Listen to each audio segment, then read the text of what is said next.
Welcome to the GK objective biology channel. तो हम देखेंगे न्यूट्रिएंट साइकिलिंग। इसमें दो टाइप के साइकिल डिस्कस होंगे, एक कार्बन साइकिल और एक तुम्हारा फॉस्फोरस साइकिल। एक हो गया गैसियस साइकिल, एक हो गया सेडिमेंट्री साइकिल। इसको हम बायोजियोकेमिकल साइकिल भी बोलते हैं। तो अब देखो, the amount of nutrient such as carbon, nitrogen, phosphorus, calcium etcetera present in the soil at any given time is referred to as standing state.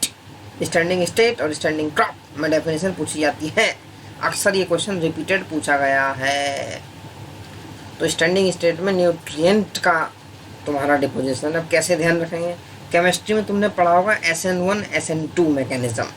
तो S मतलब स्टेट, ठीक है जी, क्रॉप मतलब CM था और स्टेट मतलब न्यूट्रिएंट, तो SN, ठीक है जी, वहाँ से ध्यान रख लो।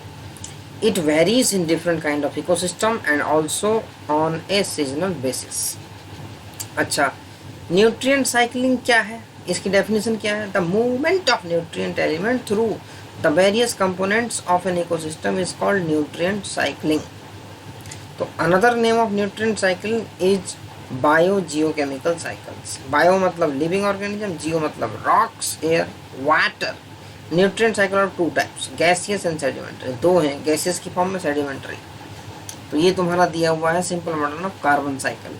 तो कार्बन साइकिल में तुम्हारा CO2 इन एटमॉस्फेयर सबसे ऊपर देख लो। अब एटमॉस्फेयर से कहाँ आ रहा है, ये आ गया कैलकेरियस सेडिमेंट्स, यहाँ बन रहे हैं CO2 इन वाटर, ठीक है जी। तो ये रेस्पिरेशन एंड डिकम्पोजिशन हो रहा है, इससे तुम्हारा क्या जा रहा है, CO2 जा रहा है। मतलब हमें देखना है फ्लो ऑफ क्या है। और ये एटमॉस्फेयर है, ये प्लांट ले रहा है, ये भी प्लांट ले रहा है, ठीक है। डेट्रिटस फूड चेन आ गया, तो इससे देख लो एक दूसरे से कनेक्टेड है। ये तुम्हारी बर्निंग फॉसिल फ्यूल्स है, burning of forest fuel, wood and organic debris, ये CO2 एटमॉस्फेयर में चला गया। Combustion of fossil fuels for vehicles, electricity and heat, तो इससे भी तुम्हारा CO2 जा रहा है एटमॉस्फेयर में। हमें मूवमेंट देखनी कौन कहाँ जा रहा है, ठीक है जी। तो इस तरीके से कार्बन साइकिल का हो गया। तो reservoir for gaseous type of nutrient cycle, nitrogen and carbon cycle exist in the atmosphere, मतलब एटमॉस्फेयर के अंदर है। And for the sedimentary cycle, sulphur and phosphorus are reservoir is located in earth crust. तो दोनों के लिए तुम्हें reservoir पता होनी चाहिए। तो environmental factors, example soil moisture, pH, temperature etcetera, regulate the rate of release of nutrient into the atmosphere, ये तुम्हें पता होना चाहिए। The function of the reservoir is to meet with the deficit which occurs due to imbalance in the rate of influx and influx. जैसे RBI हो गया और छोटे मोटे सारे बैंक हो गए, तो RBI क्या रिजर्वोयर है और छोटे छोटे बैंक क्या उसके पार्ट है। तो अगर कोई दिक्कत पड़ती है पैसों की तो RBI से रिलीज हो जाता है, तो ऐसी रिजर्वोयर है, ठीक है जी। इकोसिस्टम कार्बन साइकिल को हम देख रहे हैं। तो carbon constitute 49% of dry weight of organism and is next only to the water. ये तुम्हें फिगर याद रखने की 49% है किसका, ड्राई वेट का। अच्छा, 71% of the carbon is found in dissolved in oceans. समुद्रों में 71% डिजॉल्व्ड है कार्बन। तो oceanic reservoir regulate the amount of carbon dioxide in the atmosphere, ठीक है जी। Do you know that the atmosphere only contains about 1% of the total global carbon? अब देख लो, atmosphere में सिर्फ 1% है, जबकि वो रिजर्वोयर है। तो fossil fuel also represent reservoir of carbon. Her cheese carbon से ही बनी हुई है ऑर्गेनिज्म में। CHO, कार्बन हाइड्रोजन ऑक्सीजन, पढ़ा होगा तुमने। According to one estimate 4 × 10⁻13 kg of carbon is fixed annually in the biosphere through photosynthesis, ठीक है जी। इतना कार्बन फिक्स हो रहा है। तो burning of wood, forest fire and combustion of organic matter, fossil fuel, volcanic activity are additional sources for releasing CO2 in the atmosphere. अच्छा, increased, अब देखो तुम्हारा जो कार्बन डाइऑक्साइड है वो कैसे एटमॉस्फेयर में ज़्यादा जाएगा। Human activities have significantly influenced the carbon cycle. Human activity से बहुत ज़्यादा इन्फ्लुएंस हुई है। तो rapid deforestation and massive burning of fossil fuel or for energy and transport have significantly increased the rate of release of carbon dioxide into the atmosphere, ठीक है जी। Ecosystem phosphorus cycle, तो phosphorus cycle को पहले हम यहाँ से समझेंगे। देखो, सबसे पहले क्या है तुम्हारे प्रोड्यूसर। ये डायग्राम AIPMT पहले जब होता था मेंस, और वहाँ अब तुम्हारा नीट में भी ये क्या है कि डायग्राम दे देते हैं, इसके अंदर A लिख देंगे, यहाँ B लिख देंगे, यहाँ C लिख देंगे, बोलेंगे भैया ABC आइडेंटिफाई करो। तो इस टाइप का क्वेश्चन यहाँ से आ रहा है। प्रोड्यूसर हो गए, प्रोड्यूसर से क्या खा रहे हैं, कंज्यूमर, कंज्यूमर के बाद क्या है, डेट्रिटस, ठीक है जी।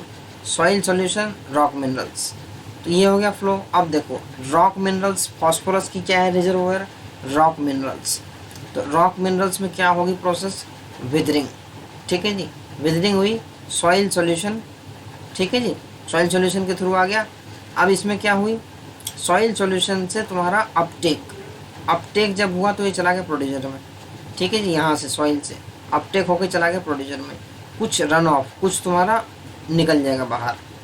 अब प्रोड्यूसर के थ्रू तुमने देख ही रखा, कंज्यूमर खाएंगे, कंज्यूमर को फिर डेट्रिटस, लिटर फॉल, कुछ क्या होते हैं प्रोड्यूसर के, प्लांट वगैरह जैसे होते हैं, पत्ते वगैरह टूट के गिर जाते हैं, लिटर फॉल हो गया, तो डेट्रिटस बन गया। डेट्रिटस के बाद क्या, डिकम्पोजिशन हुई, डिकम्पोजिशन में जो भी फॉस्फोरस था वो सॉइल सॉल्यूशन में आ गया।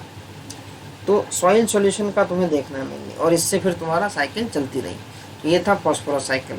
अब इसमें 2 पॉइंट है, फॉस्फोरस और कार्बन साइकिल में क्या डिफरेंस है वो थ्योरी के अंदर दिया हुआ है, वो तुम्हें ध्यान रखना है। The other 2 major and important differences between carbon and phosphorus cycle are firstly atmospheric input of phosphorus through rainfall और मच स्मॉलर, रेनफॉल के थ्रू बहुत कम है। Then carbon input, carbon input rainfall के थ्रू ज़्यादा होती है। Secondly gaseous exchange of phosphorus between organisms and environment are negligible.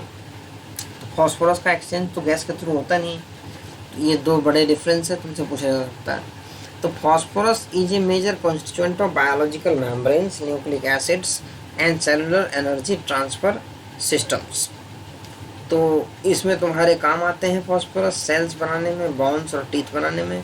The natural reservoir of phosphorus is rock, पहले तुम्हें बता दिया गया।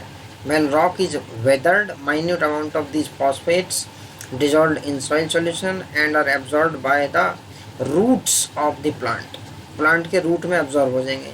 तुमने ध्यान होगा ग्लोमस, ध्यान आ रहा होगा भैया, ये क्लास 12th के चैप्टर नंबर 10 में वर्ड है ग्लोमस, फॉस्फोरस की एब्जॉर्प्शन में हेल्प करता है। तो herbivores and other animal obtain this element from plants, plant से लेंगे। The waste product and the dead organism are decomposed by phosphate solubilizing bacteria releasing phosphorus. तो unlike carbon cycle there is no respiratory release of phosphorus into atmosphere. तो difference NCERT के तुम्हारे जो class के board exam होते हैं class 12th के, उसमें पूछा जाता है कार्बन और फॉस्फोरस साइकिल के डिफरेंस बताओ, और नीट में भी क्वेश्चन फॉस्फोरस साइकिल से पूछा जा रहा है, तो तुम्हें ये ध्यान रखना है। अगली वीडियो में हम देखें इकोसिस्टम सर्विसेज, इससे कम क्वेश्चन आए हैं लेकिन एक क्वेश्चन आने की संभावना है, तो अगले वीडियो में हम इकोसिस्टम सर्विसेज के बारे में देखेंगे। Thanks for watching.